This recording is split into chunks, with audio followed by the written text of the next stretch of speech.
friends. I'm Liana George, author and co-owner of Scrivenings Press, and your host for today's episode of ScrivTalk, where we take you behind the scenes with our wonderful Scrivenings Press authors.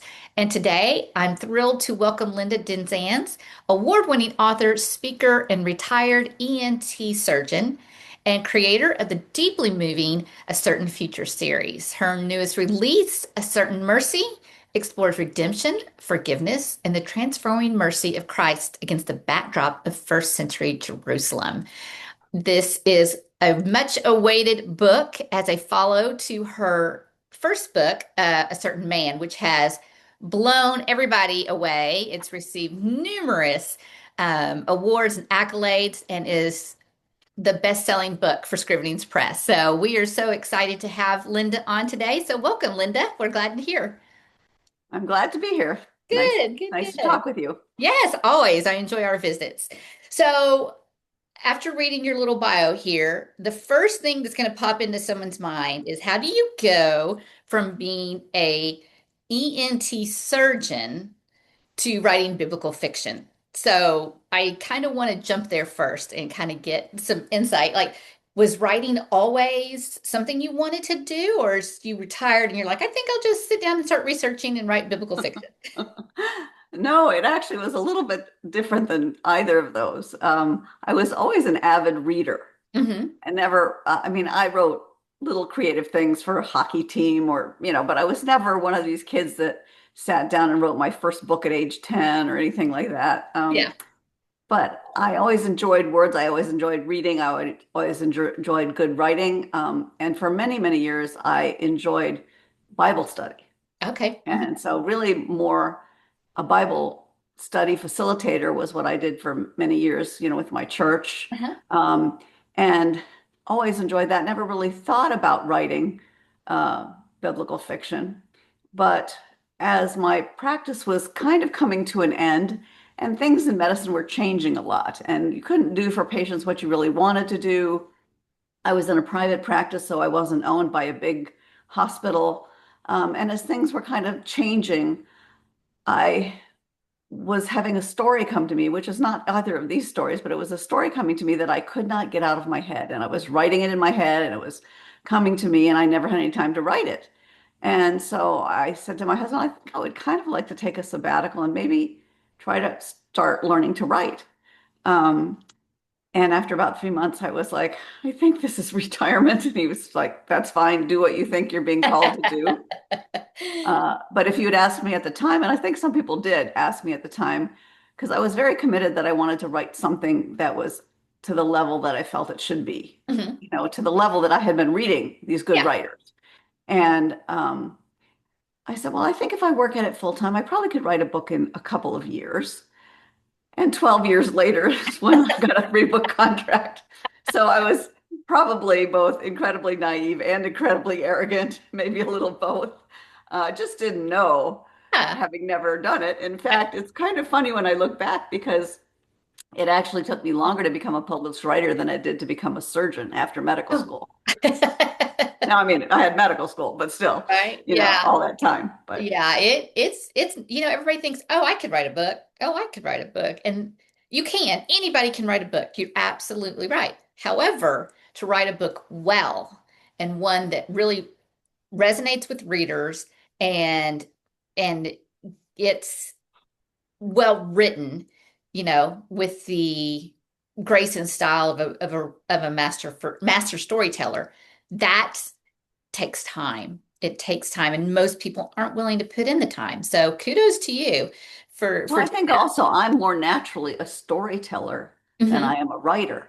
I'm Hmm. much more verbal. Mm, And so that's and I think that reflects in, we talk about writers being either plotters or pantsers. yeah. Well, I'm a plantser, but I'm really a pantser Mm, because I just want to be able to tell the story. right, right. But then you have to go back and look and say, okay, well, you said it verbally, but is it on the page? Yeah, yeah. And And so that's what at our recent ScrivCon conference, I loved, all the character building information right. because that's what I need to work on is to learn how to really create I'm getting there, but how to really, that doesn't come naturally to me. So how do I start with creating a character. I mean, I know what to do with them. Some people say I create these beautiful characters and I don't know what to do with them. I know what to do with them. I have the plot there, Yeah. but I need to have people care about them. Yeah.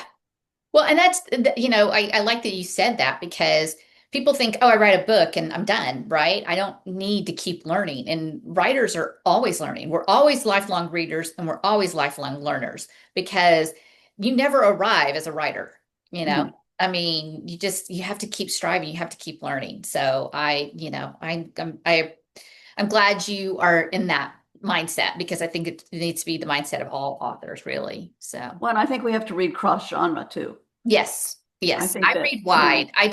I don't read just one. I've been dangling my toes in the fantasy science fiction, which is not normal for me. But I Mhm, think we need to read wide and we need to write wide as well. mhm, mhm. Absolutely. Absolutely. All right. Well, let's before we start talking about your new book, which I want to get to, and we're going to dig deep into that. But I want us to take a step back and let's talk about your first book because it has been hot, hot, hot a year after its release, which is phenomenal because not a lot of books get that type of leverage. So let's talk about A Certain Man. So tell us a little bit about that book, and then maybe show us how it's going to connect to the second book, and without any spoilers, and we'll get into that. Um, well, it started out with a very simple premise. I was somewhere where I was hearing Bible teaching. I think it was probably in a sermon where uh, the person speaking made the point that when Jesus started a parable with the phrase, there was a certain man, Mm. that it was a trigger for the audience of the time that this was not just once upon a time. Hmm. This was going to be a story about a person that really existed. Mm. And so immediately a parable popped into my mind, and it was like, well, what was the pre-story and the backstory and the after story Sure. of this person? And what if they encountered Jesus? How would that all unfold? Hmm. And so it was a very simple trigger that became a fairly complex plot. Yeah. Um, but that was really what it came from. And tell us a little bit about, so for viewers who haven't heard of it or read it yet, Mhm. give us a little synopsis of that story. Okay. So it centers around Mara and Samuel, who are a young couple in ancient Samaria at the Okay. time of Jesus. And they love one another, are separated through a series of circumstances that I don't want to give away. Absolutely. But they're separated, and um, it's before either one of them meets Jesus face to face, before either one of them comes to believe that he's Messiah, and before he sets the religious and political landscape on fire, and before either of them are immortalized in the Gospels. Hmm. Okay. Awesome. And it centers around which parable? Can you tell? I would rather not, because Okay. I like for people who know the Bible to enjoy it unfolding and them starting to think, oh, I think I know who this is. Okay. Okay. I like And so it. that's half the fun. You know, Right? people who don't know the Bible, it won't make any difference. But for Sure. people who do know the Bible, and it's amazing, I've talked to some friends who they say they were shocked at how long it took them to To figure figure out. out. Oh, One okay. of them is pretty obvious. The other, they said, oh, I was well into the book before I figured out who this was. Right. I So, love that. And I think that's really neat how you do that because most of us think Jesus is just telling a parable to a story. He's telling a story to teach a biblical truth, which mhm, we understand. But I don't think how many of us have stopped, like you have, to realize that maybe these were real people, right? mhm, So you just said it. I never thought that the people in the parables that Jesus spoke could have been actual real people, you know? right. So that's, And some of them weren't, but when he said a certain man, even in the Old Testament, when they used the term, there was a certain man or a certain woman, the word certain means they existed. okay. Okay. Um, and so there, that phrase is actually used in the Old Testament too. Okay. Um, Okay. so, you know, I think when they talk about Elijah going to raise the son of the Mhm. certain woman who had Yep. lost her only son. Yep. So, yeah, that's what that phrase means. So, yes, it's realizing that these are real people with real feelings, with real, and also with a whole life before they encountered him. Yeah. Yeah. You know, what about that moment when they encountered him? Yeah. What happened when they encountered him? Was it like nothing, or was it like the consummation of everything that had led up to it? I mean, Yeah. so Yeah. Oh, those that's are like, fun things to contemplate. And then also, how did it change them? right. Because Right. some of them we know it didn't change that much. Even the situation, I mean, he used parables and things to confront people too. Like, True. even look at the That's true. lepers. He Mhm. heals 10 lepers, one comes back. Right. And I had never, until writing this book, I had never noticed the one that comes back is the Samaritan.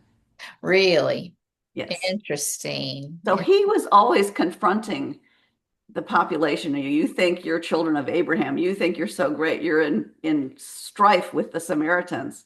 But Jesus clearly cared about the Samaritans Yeah. because even when he gives the Great Commission, he says, go and teach, go first to Jerusalem, Hmm. then to Samaria, Mm. and then the world. Yeah. So, he's including Samaria as cousins. Yeah. That's really neat. Yeah. Things you don't think about. You just read your Bible and think, okay, well, that was good. And you set it Yeah. down, but you don't really stop to think. So that's wonderful. Before we start number two, I want to ask too, because we'll get more into this too about your research, but how did you, once you, if these people existed, where did you find more information about them? Well, the Samaritans are very hard to find any information. I mean, they have a living history because they still exist, some Hmm. of them, but they don't have much written history at all. And I was very fortunate that at one point when I was in Washington, D.C., there's a museum of the Bible, and Yes. I don't think it was an accident. When I happened to be there, the whole second floor was devoted to Samaria. Oh, that's so. But so much of it is still how they celebrate things now. Hmm. And so you have to presume that a lot of that was similar. And there were differences. The Samaritans they did not believe in the prophets and the minor writings. They basically only stuck to the Torah. That Okay. doesn't mean they didn't have exposure because they had so much mixture there that they still may have known some of the scriptures of Isaiah and whatnot. And it was such an amalgamation. So some of it, that's where, fiction comes in. Yeah. Um, Okay. but I tried to be as accurate. Like the one thing that I did find with the Samaritans was they had a list of all their high priests, Mm. but only names.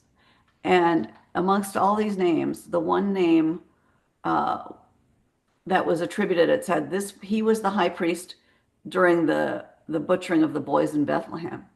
Mm. And then there was another priest named that was during the crucifixion of Christ. Oh. And they referred to those two events. So I had those names, so I felt like I needed to use those names, but I Yeah. knew nothing else about them. Right. So that's all invented too. So But yeah, we have to take some, yeah, you know, some leeway a little bit with stuff. right. But I know, especially with biblical fiction, that y'all do meticulous research.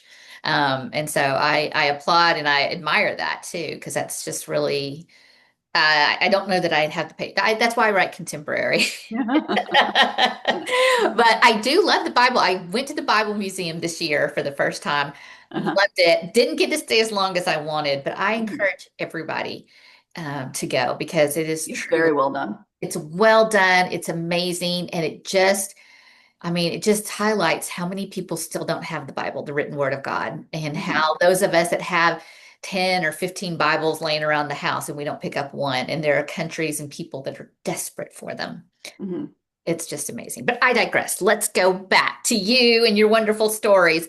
So, a certain mercy. I know you don't talk a lot about which parables, but you do have characters. Um, and in a certain mercy, we follow Zara. Yeah. And so, through an intense journey of her shame, her forgiveness, and her restoration. So, what first sparked your desire to tell her story? Well, and this one I don't mind giving away because you find out very early on, right within the first scene. I think most people will figure out who she might be. Right. Um, but it just kind of came to me almost like an inserted thought that the next heroine should be the woman taken in adultery. Hmm. And I think it just was something that all along I've always wondered, where was the man? Yeah. Yeah. You know, and I mean, people have preached sermons about it, but Right. it's like, again, what's the backstory there? What Yeah. would make this woman, be so, um, incautious. I mean, that she got caught. I mean, what was the whole backstory there? And also, in doing research, it was, even though, presumably adultery happened, it was very, very rare that someone would be actually brought to trial and stoned. Mhm. Stonings were very, very infrequent. Okay. So, it was like, okay, what's really what's the backstory here? What's the subtext here? Yeah. So, Okay.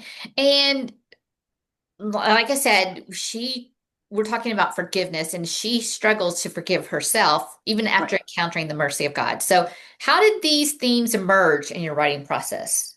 Well, for one thing, I thought it was when I was studying the Bible, she never asks for mercy. She's Mm, just thrown in front of him. And the situation is really more than what we really understand because they were obviously trying to trap him.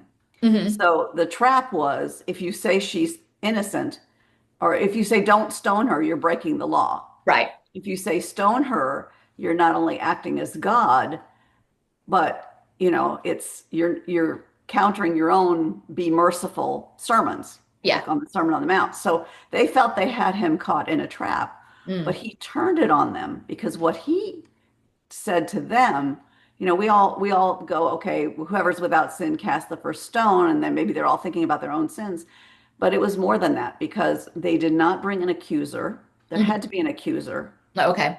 and there were not two witnesses. They Mm, just threw her in front of him and said she was caught. But there were not two people there saying, we witnessed, mm. we walked in. So if they had actually thrown a stone, they would have been breaking the law. Ah, okay. So he had them right where he wanted them. Yeah. He had a way of So, doing that, didn't and he? then the interesting thing too that was interesting about this because it talks about, I think it actually says in the Bible that they left from oldest to youngest, Hmm. that when they put the stones down. And Hmm. we have a man in our Thursday night Bible study who is Jewish but Christian Yeah. now. Hmm. And I said something about that. He says, you don't understand, Linda. This was a tribal society. As soon as that oldest man put his stone down, it was done. Mm, Every single one of them would have had to follow him mm. because of the tribal culture. Okay. So I tried to bring that Yeah. out in the scene. That's cool. And I love that detail, right? Because people Mhm. can just read over it and go, well, of course it's oldest to youngest, right? But they don't really understand the the the tradition behind it. Well, he was making the decision for the community. Yeah, yeah. Yeah. Okay, so let's talk. And I know I don't want to take up a lot of time, but I do want to know what your thoughts are on what Jesus wrote in the sand. Well, I do now see this is where you have to be very, I think, cautious in biblical fiction Yeah. because there's a reason why we don't know. Hmm. Yep. It was not revealed to us. So in the book, the reader finds out because only Zara sees it. Okay. And then she acts on that. But it's not like it's a public thing. So basically, apart from this book, I'm still true to the Bible Yeah. because Okay. I'm not saying this is what he wrote in the sand. Yeah. So she sees it, she responds to it. She doesn't tell anyone else, but she responds to it. And so you see her inner response to what he wrote. Okay. Um, But none of your research, you found anything? no, no, No. Yeah. I no. mean, that's what I most think, people say. Nobody, well, nobody and I knows. think it personally was meant to be. I mean, he wrote, in the dirt and it blew away. It Mm, was not meant to be preserved for anyone other than her, I yeah. think. Yeah. I love that. You know, Yeah. Hmm. because I mean, you can, if you imagine the scene, people would have to be like crowding around to see what he was writing, and I think it was more a thing between him and her. Sure. Mm, okay. Yeah. Okay. Yeah. Okay. Well, that leads me to my next question about setting, right? You Uh-huh. got all these people, and so you've got your Roman rule, your religious tension, you've got the swirl of Jerusalem life of crowds, looking in to see what's going on. What kind of research helped you bring this era to life so authentically? Well, I think part of it is a lot of Bible study, and then some people say they have to research their book or they just write their story and then they go back and do the research. Well, you can't do that with mine because so often the scene depends on. Hmm. You know, like at one point, I remember catching myself when I was writing this scene about her possibly being stoned, and she was in the temple courts. Well, they would have never stoned her there. She would Mm. have been taken outside the city.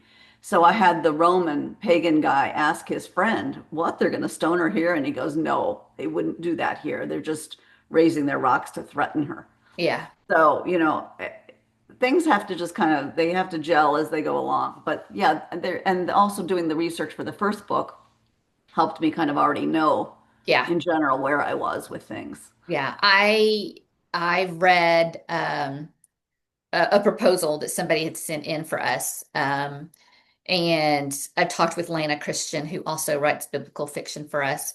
And Mhm. I'm just amazed at the depth of insight you guys dig into to make these stories as true to life as possible. And I know you have to, especially any type of historical, especially biblical, you have to have your facts because if not, people will call you out on it, right? The Uh, problem is too that there are so many areas of disagreement. And I'm mm, not talking doctrine. I'm talking like if you look, there is a huge disagreement. I mean, there's tradition that Jesus's ministry was 3.5 years long. That's the mhm, only tradition. yeah. Scholars can really make a case for anything from 1 to 8 years. Okay. So, I mean, there's a lot of, I try to not fly in the face of people's long held traditions, Yeah. because I don't want people to be so upset that they forget what it is that I'm trying to do, which is to bring them into the story. Hmm.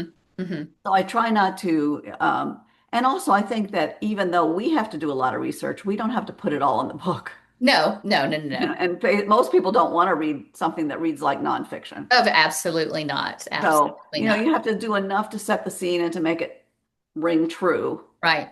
But you can Um, gain that knowledge and then process it and then figure out how to put it on the page where people right. feel like they're there and, feel like it's true to life. And that's not an easy task.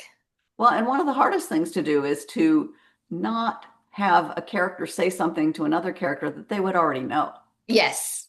It's like, no, just have them talk about it. Yeah. Have them use a piece of equipment and let the reader infer kind of Yeah. what it is without How did going into. you handle Jesus's words in this and in your first book? Well, the first book was in some respects easier because I was just like when Jesus is on stage, and I Hmm. mean like literally when something is, because like a lot of his encounters with these people were only 4 or 5 lines long. Mm. And you don't want Jesus to be a two-dimensional character. Right. But when he's talking face to face with someone, I do not add to his words.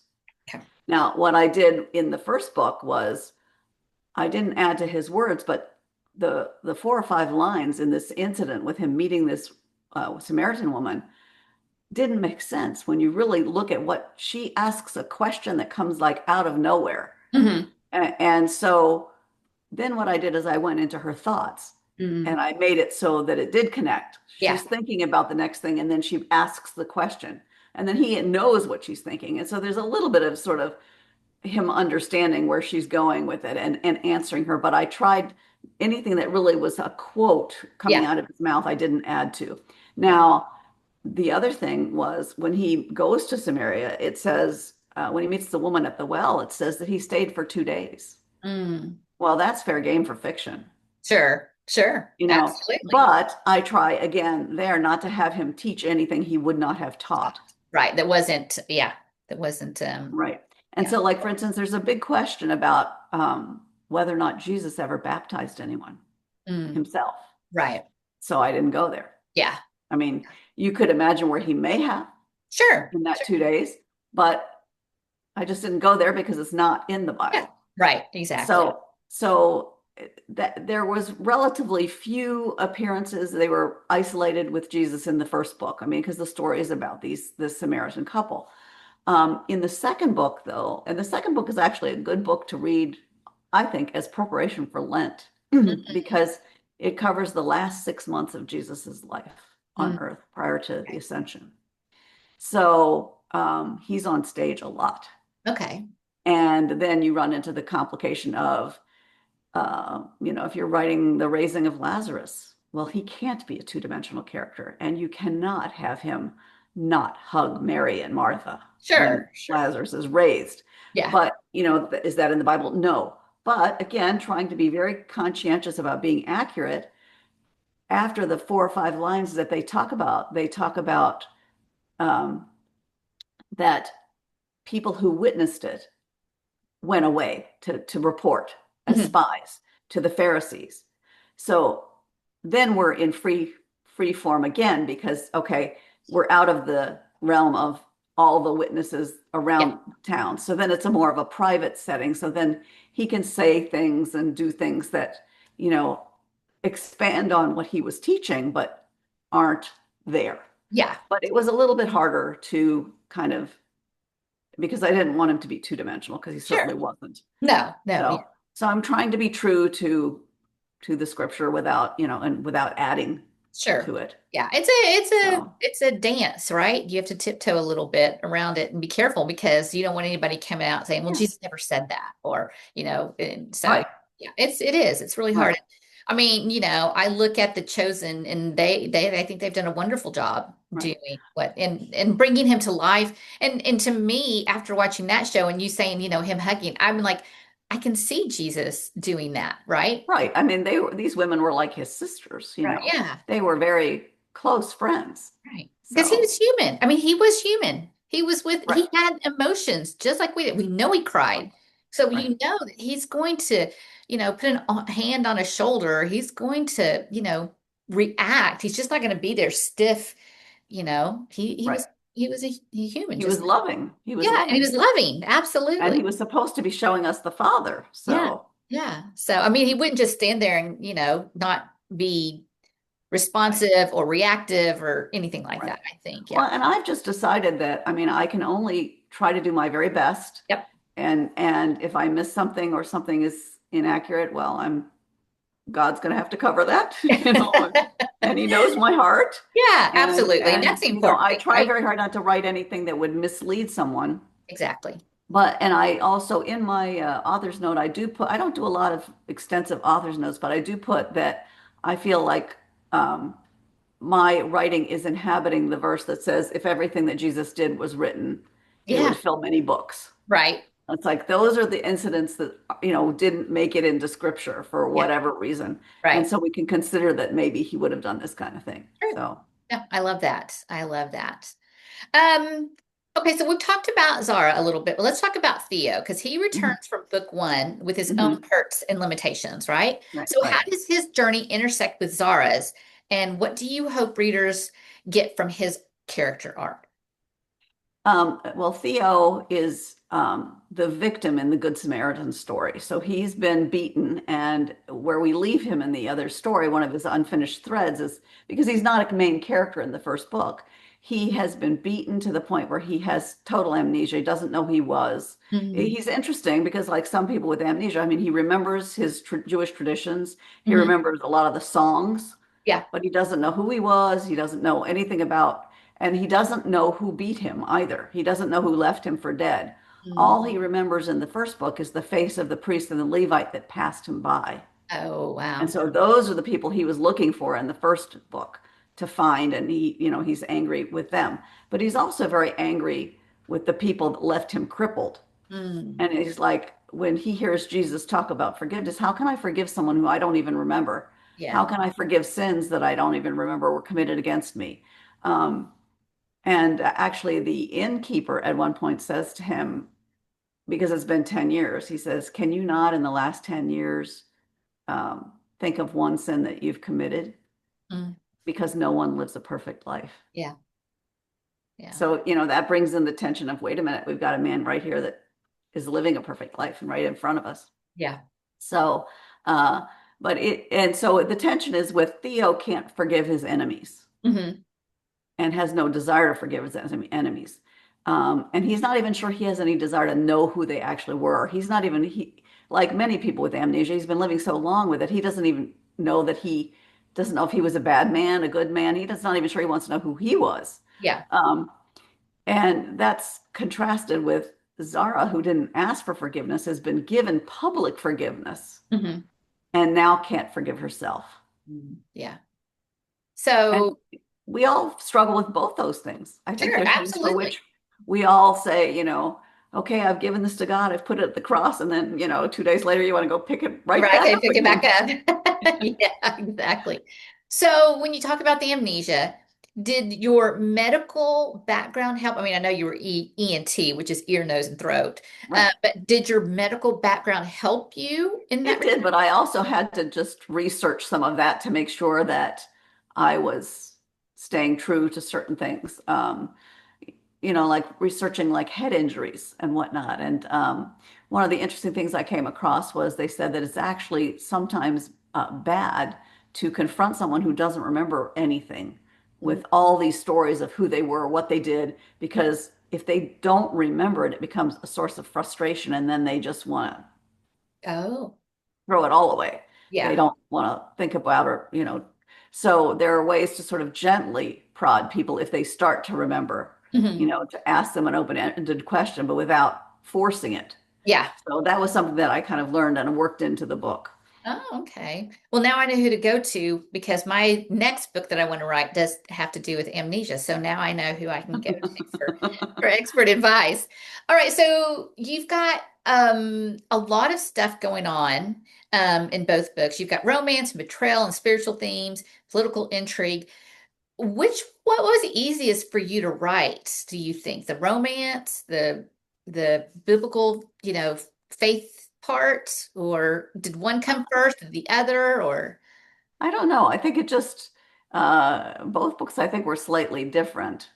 Um, I think because the first book started out with a romantic relationship, that's what carried through first, Mhm. and then everything else worked in around it. Um, with the second book, the romance that comes into the second book really didn't come until I had written quite a bit. And then I realized, wait a minute, there's no love story here. I think one of the characters kind of started talking to me like, nah, I think I'm the romance person here. I'm the Okay. romantic interest. Yeah. And it felt right. Yeah. But then there were some things that were just complete surprises, where Zara starts having dreams and sort of indications about who Jesus is and why he needs to be recognized a certain way. And so she becomes a character that I didn't even realize she was. Yeah. She's immortalized in two ways in the Okay. Yeah. Well, it's when you said there was no love story, my first book, I got hammered by some people because there was not any romance in it. hmm And I'm like, but I don't want it to be about romance. It's not hmm that way. But I found myself towards the end of writing, bringing in this guy, just, hmm and I was like, oh, there's the love interest. Right. And it's not so much romance in the way we traditionally think of Yeah, romance. It's more a love story, story. Yeah. And and there's a difference. right. Yeah. And so, yeah. So what comes in this book, I think, is more of a love story, not a traditional romance. Yeah. Okay. That's always good to, I think, differentiate because I think some people are like, where's the romance? Where's the romance?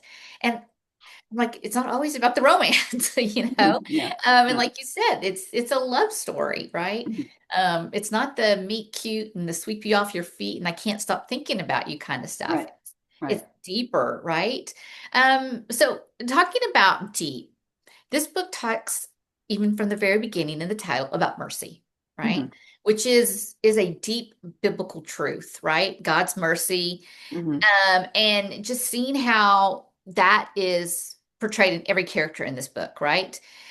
It's mercy that God gives out, but mercy that's, we see in the community, and it's mercy that ultimately transforms, right? hmm So, what hmm does certain mercy mean to you personally? It means being certain of God's mercy, being certain that He will extend His mercy to you. And I mean, Jesus's teachings were tough Mm, and confrontational. I mean, I remember reading a book called The Bait of Satan by mm, John Bevere. okay. And he talks about holding unforgiveness and that whole parable of if you do not forgive, you will not be forgiven. And it's right in the Lord's Prayer. Yeah. Forgive us our trespasses as we forgive others. And I always want to say better than I forgive others. That's true, right? But I mean, that's very sobering Yeah. when you think about it. And then does that extend to if I don't forgive myself, am I really capable Yeah. of truly forgiving someone else? Yeah. And then the book touches on other things, light themes like, what about if I forgive, but I can't forget? Is Mm, that true forgiveness? that's a good one. Because God says he forgives us and our sins are, in the sea of forgetfulness. Yes. Yeah. So, he's forgotten so that's the whole thing about being certain of extending certain mercy to someone else also is a huge gift that they know that you truly have forgiven them. Yeah. Yeah. One So, that's, yeah, when you receive that mercy, you're just like, wow, I don't deserve that. right, Right. So undeserving right. of that, but yet it's there. Um, okay, so were there any specific passages of scripture or moments from Jesus' ministry that helped shape the story? Well, I mean, I'm going through so much of scripture in this second one that I I don't know that there were any specific uh, moments. There were a couple of things that I came across, like for instance, Thomas was called the twin, Mm, and many people think it was because he was a twin, but other people have suggested that it was a nickname, the same as, Sons of Thunder was a right. nickname, and actually Judas Iscariot was a nickname too. Um, they think that he was called the twin because he looked like Jesus, Oh, okay. but, and he may have been a distant relative, we don't know, but of course, Satan's going to take that and twist that. And so there Mhm. have been some heresies out there, which I wasn't even aware of until I started doing the research, that people said, oh, well, Jesus wasn't resurrected. They were seeing Thomas. So Oh, I wanted to take that one on. yeah. So in the Okay. book, I make it so that they do look alike, but then there's a very clear explanation. And Yeah. it's actually a reason why Thomas at first says, I have to see him and touch his hands and feet because somebody does mistake him for Jesus after the Oh, crucifixion. okay. So that's his backstory of why he doubts, because he wasn't a coward. He was the first one in Perea when Jesus was going to go to raise Lazarus. And they knew it was dangerous to go back to Jerusalem. He was the first one that said, let's go, even if we die with him. Mm, So he okay. wasn't a coward. So it's like, okay, well, there's this little motivation of why he might have been unsure. Yeah. But then, obviously in the scripture, Jesus has appeared with Thomas present. So they're both physically present in front of all the others, Yeah. and they're both eating together and whatnot, so that no one can say. And so I literally go there with it. I say, no one can say that one is confused for the other. Oh, I love To that. take on that heresy. So, Okay. I love that. That's brave and bold. It just seems like, I mean, again, I'm in awe of your research and all the details that you have to add to your stories in biblical fiction. Was there anything that was really hard for you to write? Like, was there a scene yes, or the ending. I had a hard time.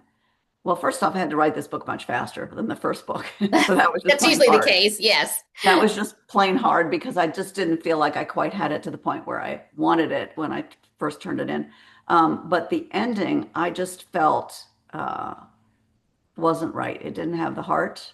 Mm. The, I just I didn't have the right ending. And my editor also at one point said to me, because I was writing so much, I'm writing the crucifixion, I'm writing the raising of Lazarus, I'm writing the resurrection.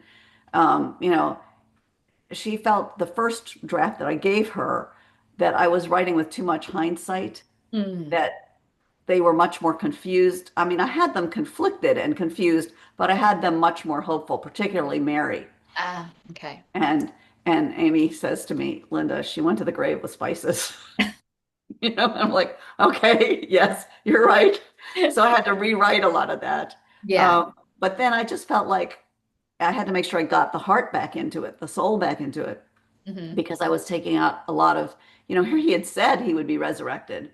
but Hmm. did they really get it? No, we don't get those kinds of things. Yeah. So I had to try to make it real, but also have the faith in there, but in a different way. And then also I had to have I wanted the ending to, I just felt like I didn't know where to end it. Mm. And when I first had it ending, I had it after the resurrection, but before the main character saw him. Hmm.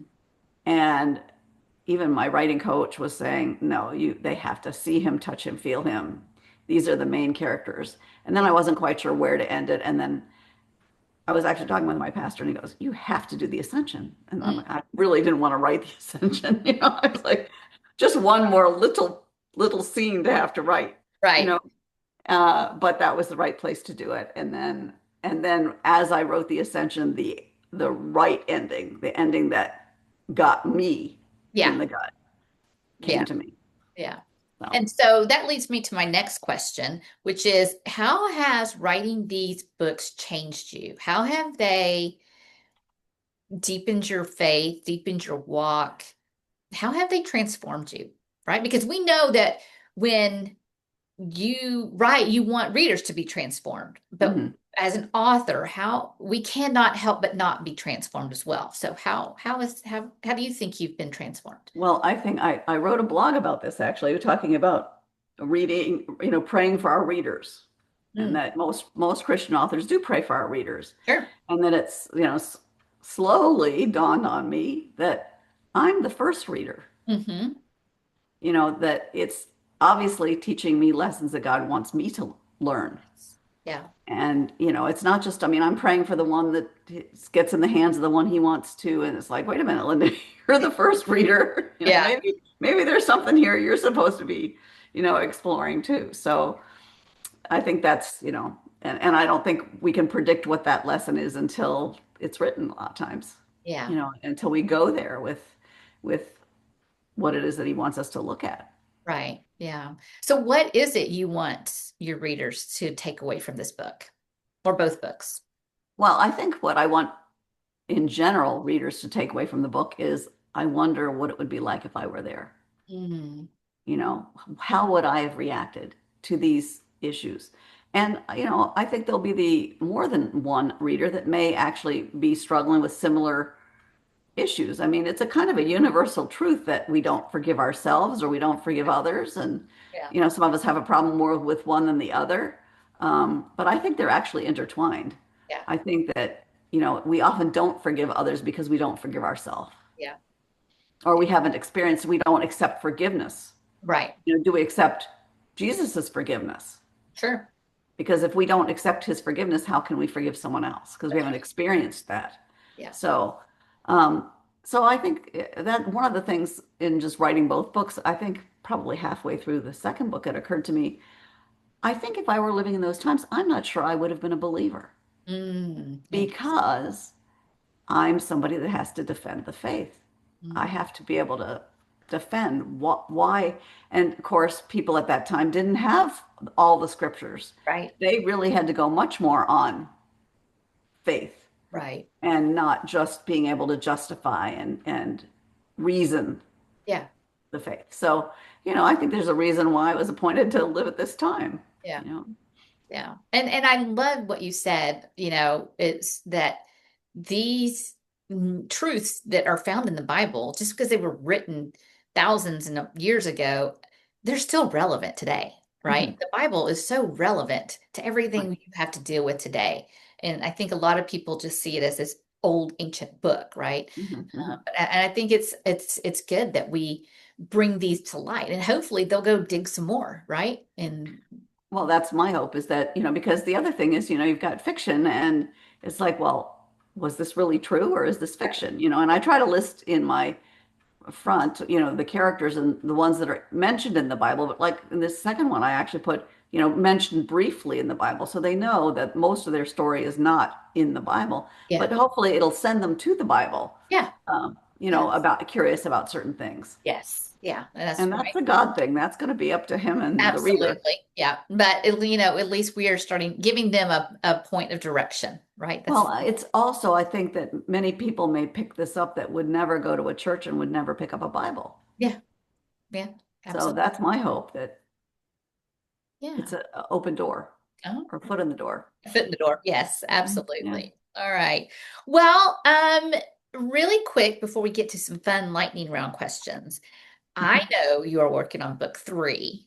And so A Certain Refuge is going to be out in 2027, I believe. Yes. Uh-huh. And so what can readers look forward to with that? Well, I'm just beginning to plot it now, so I'm going to have to write this one really fast. Um, but I kind of had one of those little lightning moments about who the heroine should be, and Uh-huh. I'm not going to give that away. But I think it can be really quite interesting. But it will be in the time period of the early church with persecution happening. Okay. So, we've got the whole thing of when Saul is Saul and not St. Paul yet, Yeah. and early Jerusalem, which was dangerous at the Mm, time, yeah. and and what happened to Lazarus and what happened to Barabbas. Oh, love that. Very Yeah, interesting. Oh, but we'll look forward to that then. because Barabbas is in book two, because Oh, okay. obviously he's released Yeah. in Jesus's stead, and Right. there's good reason to believe that in fact he literally was supposed to be on the cross that Jesus was on, because Hmm. remember he was caught with two thieves. Yeah. So there's a good reason to suggest that he might have been the one that was even the leader, Mm, and that the other two thieves were, known to him. yeah. So, Okay. So, all right. Well, we have something so to like, look what did forward to. Lazarus do with the rest of his life, and what did Barabbas do with the rest of his life? Oh, I love it. I Yeah, love it. Well, that's exciting. And how many books are in the series? Four? three Three. right now. Although, depending on how this one turns out, we may need Well, to. you got to give readers what they want. So. Oh, we have to finish the story. That's So, true. yeah. Yeah, that's So, true. So, all right. Well, I have a few fast lightning round questions that I want to ask before I let you tell people how to connect with you and follow you so okay. they can keep up to date with all your writing and your writing journey. They're very quick and easy questions. Just don't think too long. Just snap out the first thing that comes to your mind. All right. Um, what's real tree or artificial? I can't get that out. Oh, Real tree or we artificial? real tree. We're in Wisconsin. Real tree. Oh, okay. You chop it down yourself? Yeah. Wow. Okay. Okay. I like that. Hot cocoa or coffee? Oh, both. You gotta Both. make mocha. Okay. There you go. All right. So do you open gifts on Christmas Eve, Christmas Day? Um, Christmas Day. Christmas Day. All right. When I grew up, we used to open one on Christmas Eve. Yeah, I let my girls, we have a tradition that they get to open, and it's always the same gift every year. So Yeah. even, and I thought when they grew older, they'd get tired of it. And they were like, no. And they're Yeah, 28. ours is the Christmas pajamas. So is ours. Ours is the Yeah, yeah, Christmas pajamas. yeah. And at 28 and 30, they are still expecting Right. to open pajamas on Well, Christmas. ours come from the elves, and Yeah, they're dropped in the front porch I love in it. these little like bundles that are messily wrapped. Oh, I love it. I love it. So, So, all right. When it comes to holiday food, homemade or store-bought? oh, homemade. Oh, so you baker, cook, what? My boys are all cooks and chefs and bakers, and my men in the family love to cook. I like to cook, but they're all really good cooks, Oh, well, and uh, yeah, that's a and blessing. becoming more bakers. Oh, So, okay. Good. yeah, yeah. All right. What's your favorite holiday treat when you're writing? I try not to eat too much while I'm writing. I just drink like LaCroix, Okay. sparkling water. I try not to snack while I'm writing because otherwise I would be mindlessly Uh-huh. snacking too much. Jackie, I hear you. I hear you. All right. So last question, more Grinch or Christmas on 34th Street for you? Oh, Christmas on 34th Street. I've always loved Christmas. All Yeah. right. All right. Well, thank you so much for joining us today, Linda. It's been a pleasure. I think when I interview the biblical fiction authors, I think those are my longest just because there's just so much to cover. And I'm just so intrigued by everything you guys do. So thanks for spending this time with me. Before we go, can you let our viewers and audience members know how best to connect with you? Yes, Facebook is just Linda Dindzans. Um, my website is lindadindzans.com, and X is at Linda Dindzans, and Instagram is the same. Okay. So it's all pretty easy. All right. Well, good. Well, I hope everybody will take some time and connect and follow Linda and see how she's keeping up with her writing journey and giving you some insights and hopefully some behind the scenes as well too. But if you are drawn to stories filled with redemption, hope, and transforming mercy, be sure to pre-order A Certain Mercy.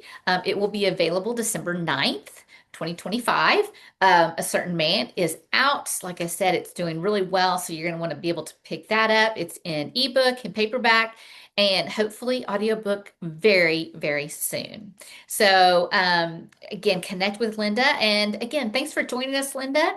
And thanks to all of those who are watching with us. We appreciate you being here and hope you'll come back for another Script Talk session when we talk with another author about their stories and the stories behind them. So make sure to not miss a thing and hit subscribe to our YouTube channel.